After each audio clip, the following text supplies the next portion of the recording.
रविवारी दिनांक 31 ऑगस्ट 2025 रोजी सायंकाळी 6:30 वाजण्याच्या सुमारास वडूज वेरळा नदी किनारी असलेले ज्योतिबा मंदिर, त्या मंदिरामधील एक गरुडाची मूर्ती आणि बजरंगबलीची हनुमानरायाची पितळी मूर्ती 7 किलो वजनाची आणि हनुमानरायाची बजरंगबलीची मूर्ती ही 6 किलो वजनाची अज्ञात इसमाने चोरून नेल्याच्या कारणावरून मंदिर ज्योतिबा मंदिराचे पूजा केले.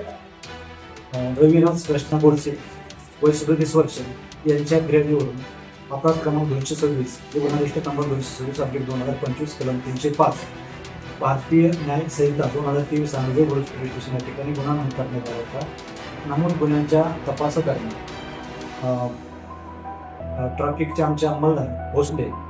आणि शिरकोळी सागर बदळे यांना मिळालेल्या माहितीनुसार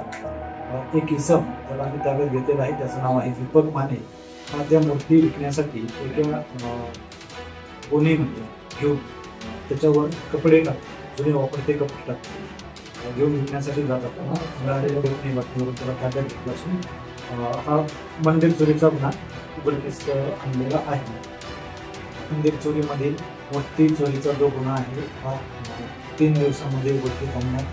आणण्यामध्ये आम्हाला यश आलेलं आहे आणि सदरची कारवाई ही सातारा जिल्ह्याचे पोलीस अधीक्षक तुषार जोशी सर यांचे अप्पर पोलीस अधीक्षक वैशाली कडूकर आणि नव्याने आपल्याकडे हजर झालेले रुजू झालेले SDPO सावंत यांच्या मार्गदर्शनाखाली रणजित सावंत सरांच्या मार्गदर्शनाखाली पुढील तपास PSI करत